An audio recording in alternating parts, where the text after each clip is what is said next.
Okay, three, two, one, and action. Hello, how are you? I'm your host, Nick, back with the Larger Than Life podcast, episode 4, where you can become larger than life just by listening.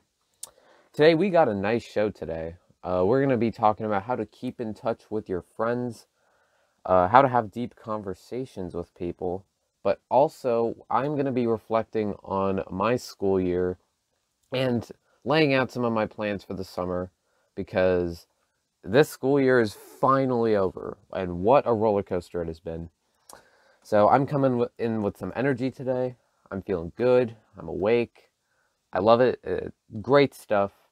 Um, so yeah, I'll be talking a lot about the last day of school and how the school year has gone for me. Some life stuff. And I just can't believe we're actually here. It's crazy how long it's been since the start of the school year. How long it's been since I even had the idea of putting content out on my YouTube channel. That is insane. We've come a long way. Thank you so much for all 42 of you who are subscribed to me. I hope to gain more subs. If we can reach 50, that would be pretty cool. Um, so that's amazing. I also decided I'm going to try something a little different today. Um, at the end of the video, I'm going to put my outro music that I use on other videos, just to try it out. Uh, if you don't like it, then say in the comments below. Uh, I generally have like an outro I use for other videos I really like, and I just want to try it out for this podcast today. So, yeah, the ending will be a little bit different, but for the most part, it'll still be the same podcast. I am gonna, I must clarify. I think if I upload once a week, that's a pretty good schedule, because I was trying to, come up with a schedule for how I wanted to do things with this podcast, and, I think a week is pretty good, because it gives me enough time to, rest, refresh, think of some more topics, and, it's also enough time to where you guys are getting the content. So I think it's a happy medium, a nice balance. So I'm going to stick to that, see how it goes. So yeah. So let's get into our first topic. Keeping in touch with friends isn't always the easiest thing. It can be hard. Some of your friends you just don't want to keep in touch with because they're not close or something happened between you, but I think this is a pretty important topic to regard to, because a lot of people struggle with this. They have friends that are in their life for a certain period of time. It could be quite a long time. Could be maybe only a few weeks, but they just don't make the effort, to consistently keep in touch with them, to maintain that stream of communication. And I find that it's really just not like a good idea to break off contact with your friends if if you really want to stay close to them. And I feel like a lot of people struggle to consistently keep in touch. I think it's very important to have that ability, because keeping in touch basically just reinforces your relationship.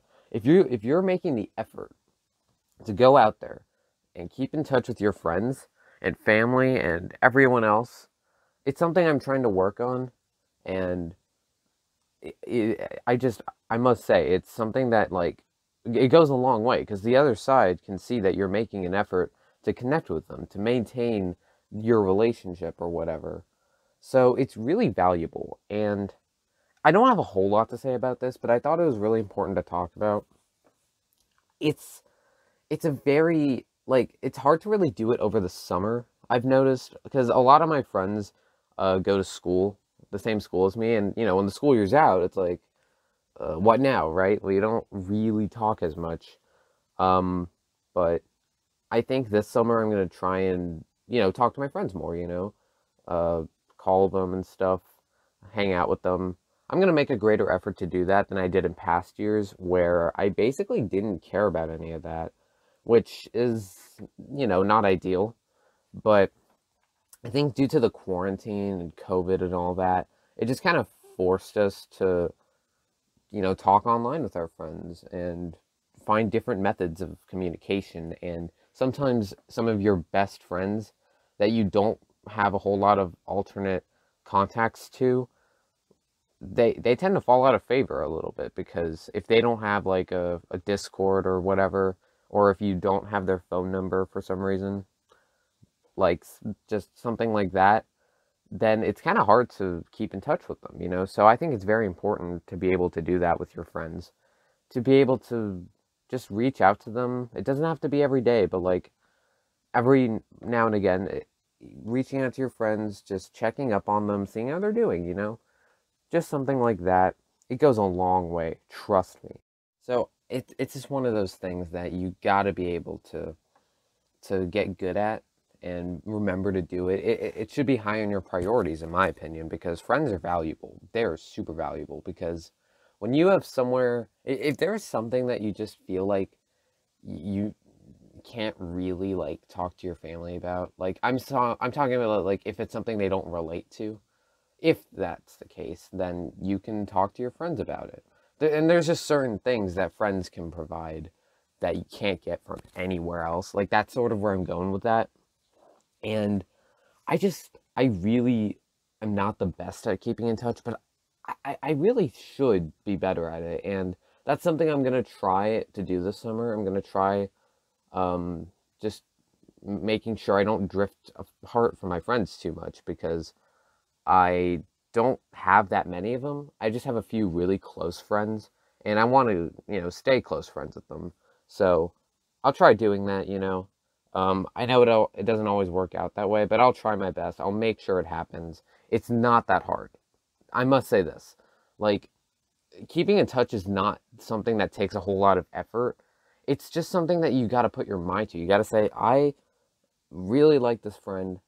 I don't want us to drift apart. I'll just check up on him, or I'll check up on her and see how they're doing, you know? And just a little act like that is appreciated, because it, again, as I said earlier, it reinforces the friendship. It reinforces, hey, I want to talk to you, you know? I don't want us drifting apart. So keeping in touch it's something that's interesting, because if you don't do it, you can often lose sight of them. Your friend could go through a massive change in however long you don't talk to them, and then when you next see them, they could be a completely different person. Obviously, this is more of an extreme example. We're talking like if this happened over a year or multiple months, not like a few weeks. But I still think at least once a week you should talk to your friends over the summer. Obviously, people are busy, summer jobs, other things like that, vacations, summer plans tend to get in the way, but there's also a lot of free time, and you can use that time to hang out with your friends and just have fun, you know? That's kind of where I'm going with this, because you can lose friends very easily by not doing anything. Trust me.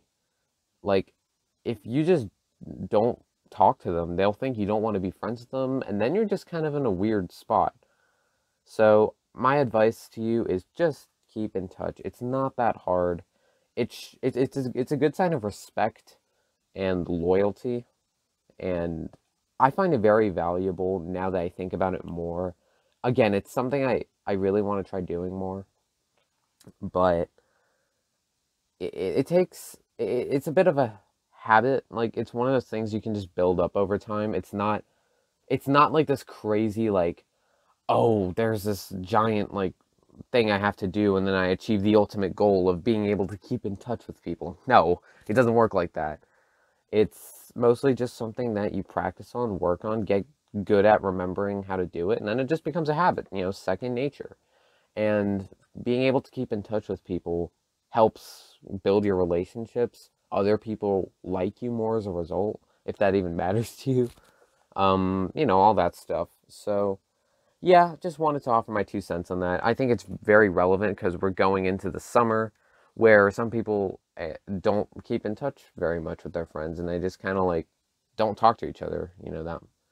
And that's sort of where I was the past few years. And I'm trying to change that, I'm trying to make sure that I maintain, communication with my friends and all that. So, yeah, that a bit of a shorter segment today, for this one, but I I think it's just one of those things I needed to cover. Very important stuff. But yeah, so that was that. Let's move on to our next segment. How to have deep conversations with people. Now, this is in stark contrast to having just regular conversations with people. This is very different. Like, what I remember in, I believe, my last episode, or was it episode 2? One of the previous ones, I covered how to be able to talk to people and have conversations with them. But this is on another level. Having deep conversations, being able to connect with them on a personal level, not small talk.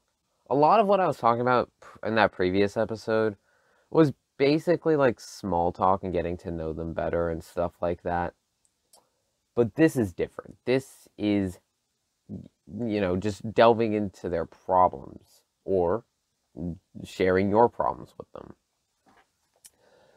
You can't just have a deep conversation with anyone. You just can't do it. It has to be someone that you know, and they have to know you. There has to be like this foundation, this sense of trust.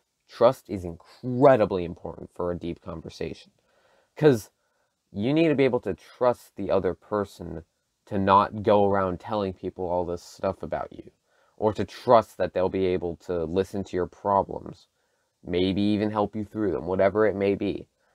And I struggled with this a little bit in the past where I had deep conversations with people that really didn't care. And I've been on the other side of that before where I just wasn't willing to listen to some people's problems. But that's because I feel like on both sides in those situations, I just didn't really know the other person that well and vice versa.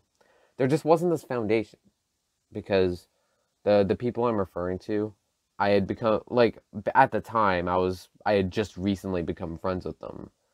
And obviously, like when you're just recently friends with someone, you're not going to develop that foundation or get to the point where you can talk about deep things together. So that's sort of where I'm going with that. Like you got to know the person.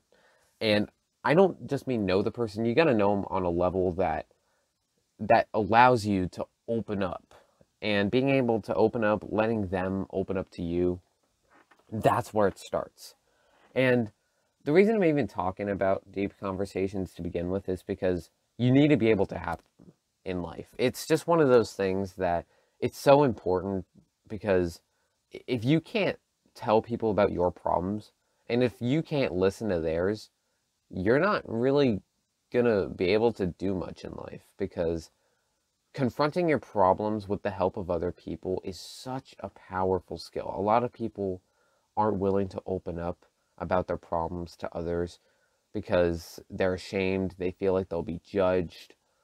But that's kind of where you have to differentiate having deep conversations with people who care and having them with people who don't. And those people who don't care are going to judge you. They are going to look at your problems and say, yeesh, what the hell is wrong with you? But then the people who do care are going to sit down, they're going to listen, open their eyes and ears, and they're going to do whatever it takes either to help you or comfort you. And that's something that it doesn't happen overnight. Like these deep conversations, trust me, from experience, it takes a while to build up that comfort zone, the level of being able to talk about less comfortable topics with people, things about yourself that you don't tell really very many other people. It takes time, it takes effort, it takes uh, boundaries, trust. You gotta have like a connection with that other person in some sort of way in order for it to happen. And a lot of people that I've had deep conversations with are family members and friends because those are the people you should have deep conversations with. You should be able to tell your family about your problems and you should be able to tell your friends about your problems. And that's why, like, for all those people who struggle with that, that's why there's therapists. That's why there's counselors. But the way I see it, you shouldn't need to go to one unless your issues are like super serious. Like if you have depression or something, then absolutely see a counselor. But I feel like with other things, you should consult with your friends first, your family, people you trust. And if you don't have that, then don't sweat it, because eventually there is going to be someone in your life that comes around that you can develop that sense of trust with, the bond, the ability to be able to talk to them. And that's where I'm getting at with all this. Deep conversations are not natural. They're very uncomfortable, and they have a lot of silences. They're not always smooth flowing. That's sort of that's why it's so different from regular conversations, because being able to have deep conversations are just so critical to growing as a person, because it helps you confront your problems, and it helps you become a better person by being able to listen to other people's problems. It's incredible stuff. If you can, if you're like comfortable opening up to people that you trust, and if the people that you trust also trust you, if they have that mutual respect with you, that goes a long way. And those are the friends. If you have friends that are willing to listen to your problems and help you through them, those are the friends you want to keep in your life. Those are the people that you can turn to when you have issues, but that also you can help them with their issues. It's just one of those things. Being able to get to know people on a personal level is incredibly powerful stuff. And we always see the scenes in movies where the main character and their friend, or a different character in the movie, open up about some deep problems inside. But that's not an accurate representation of what deep conversations are. Sometimes they just happen out of nowhere. Like, just out of nowhere. You could just say something casually to that person, and then it triggers something inside of them. It opens up this vault of like, oh crap, I feel bad about this, or whatever. It's kind of hard to explain, but deep conversations are not like easy to sort of control. They just sort of happen. They can be messy, ugly, very personal, but you can't go into them with any sort of expectations. When you're into a deep conversation, like it's just one of those things that's like incredibly like it can be one of those things that can be very taxing on your psyche, but it can also be incredibly important to developing yourself as a person and to help other people, continue their development. So that's kind of my 2 cents on deep conversations and being able to talk to people on a personal level. It's a very important skill, and I must stress that uh, it goes a long way in life, and I would absolutely 100% recommend that if you have your problems that you want to tell other people, if you can find those people that you trust and you're ready to open up about your problems, go for it. They will listen. Trust me. People that are close to you want to help you out. That's all I'm just saying. So, if you have issues that you can't solve yourself, turn to someone else. I'm sure they'll help you. Yeah, so that's all I really wanted to say about that topic. I'm gonna take a short break, but when I return, I'm gonna reflect on the school year. I might even give it a rating, 1 through 10, and then we'll talk about my plans for the summer. I'll combine it all into one segment, and so it's like it'll be the last segment of the show. But I'm pretty excited to get into that one. But I do need to take a short break, so I will be right back. All right, we are back. Wow. Okay. So, I was actually on my break. I was closing my window, and it actually reminded me of something that happened a few months ago. A really funny story I just want to share real quick before we get into our last segment.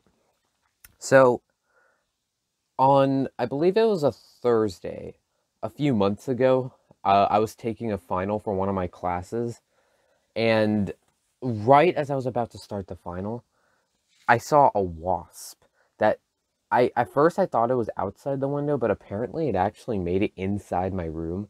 And in case you didn't know already, I'm actually extremely terrified of both bees, wasps, really anything that can fly and hurt you.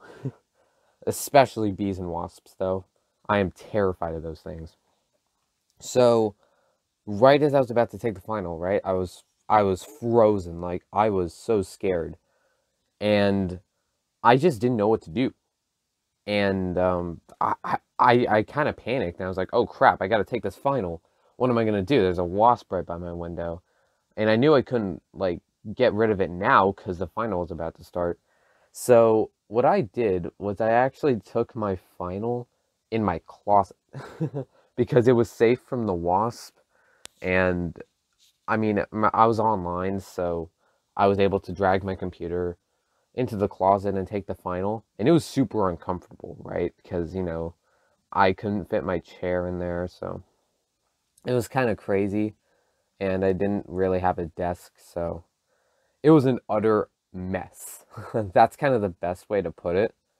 It was an utter mess taking that final. I actually did get a good grade on it, but a couple hours later, my dad and we got rid of the wasp.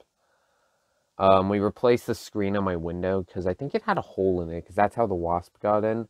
But yeah, now every time I open and close my window, all I can think about is that wasp and everything that happened. Crazy stuff, I know. Absolutely ridiculous, but yeah, them's the breaks sometimes. But yeah, anyway, let's get into our final topic of today's show. I'm going to do a reflection on the school year, and I'm also going to talk about my plans for the summer, all in one segment. So here we go. This school year, oh man, this school year was so weird. That's the best way to put it. It was insane. I mean, we had online school, we had in-person school. It was just wow. I've never had a school year like this, and I don't know if we'll ever have a school year like this ever again. And I know it was crazy for everyone. Like, I know everyone had to go through this because COVID and all the restrictions and all that. People didn't really, they didn't know how to open schools properly yet. So we were all just kind of at home doing online school. I remember before the school year started, I I thought we were gonna go in person for some reason. I thought we'd go like partially in person, partially online. Basically what we ended up doing way later in the year. But yeah, it was such a weird year because we were fully online, and the first month of online school was really hard because I was getting used to it. It was so different from how the school year ended last year with it being online. It was it was an entirely different thing. So it was an adjustment for me for sure. It hit me hard. I wasn't prepared, but I still made it through the first month all right. But then again, like, the first month of any school year is hard, so this year wasn't like it wasn't anything unique, but it was especially hard because it was online school, a different format, a different schedule, different really everything. It was crazy. But then around halfway through October, I adjusted. I figured out how, to get used to it and all that. And, from there I took the year in stride and, I was rolling. I, I didn't, I can never say I loved online school. Not very many people do, but I didn't hate it. I mean, it was nice to be able to like drink water in class without anyone questioning it because, you know, in some of my other classes last year, you weren't allowed to do that in person. Even before COVID, it was kind of weird. And I don't know why. But yeah, so just the online school setting was so strange. But when I got used to it, it was kind of cool to a point. It definitely got a little stale for sure. But then in-person school came around, and it was also an adjustment. Going back in person, seeing people, being stuck in a mask all day. I didn't love it, but who does love it, right? And it really just hit me like how different online school and in-person school is. Because in person, you get to hang out with your friends. It's easier to pay attention. You get to be on the campus. There's more things to do. But online school, it gives you more of that freedom. And the flexibility with your schedule and all that other stuff that, like being able to eat your lunch at home. It's so different. And it was just kind of a weird transition going back in person on March.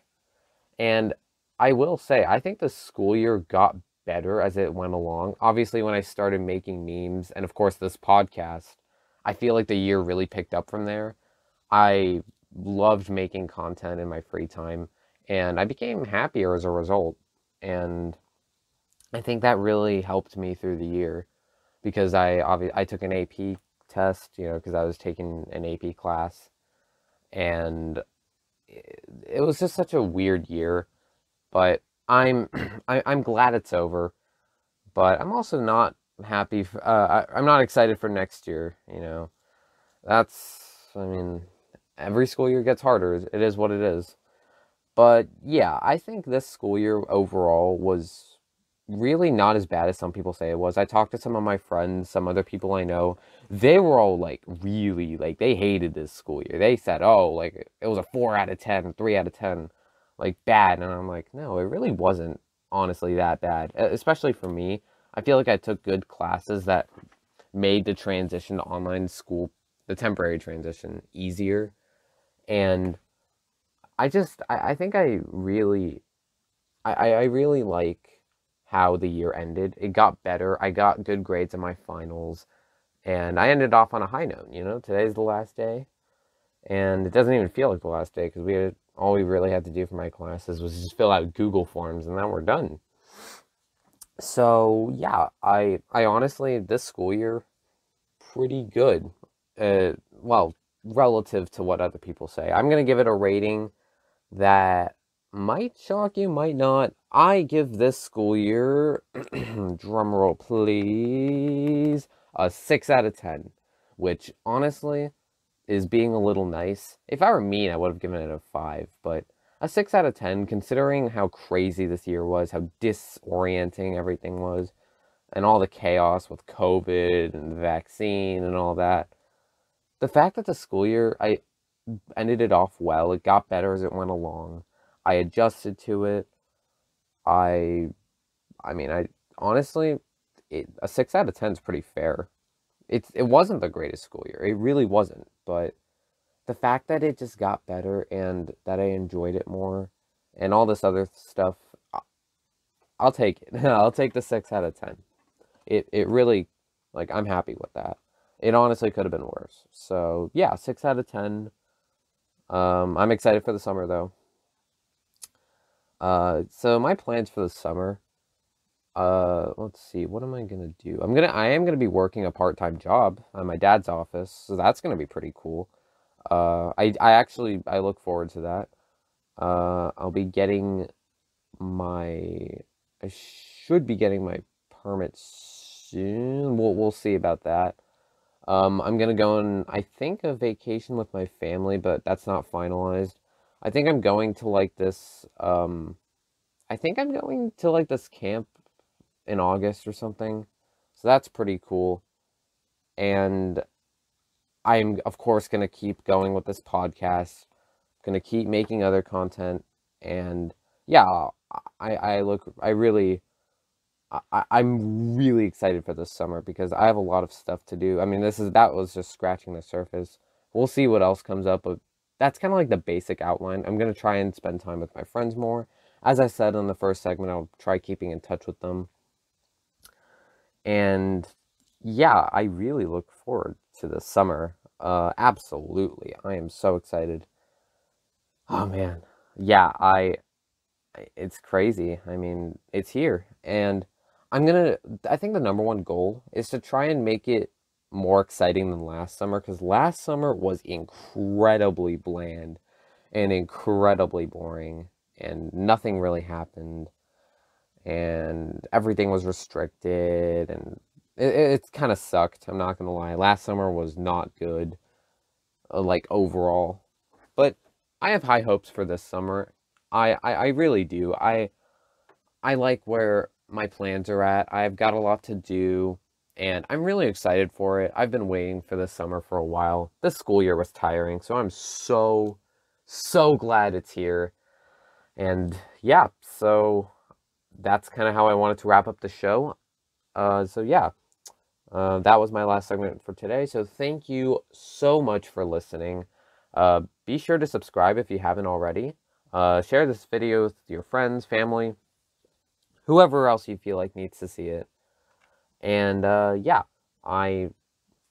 I'm gonna stick to, as I said in the beginning of the show, a weekly upload schedule. So like every Friday or Saturday or whatever, I'll upload a new episode of the podcast. It's gonna be a good time. Thank you so much for listening. Have a good day, and I am out.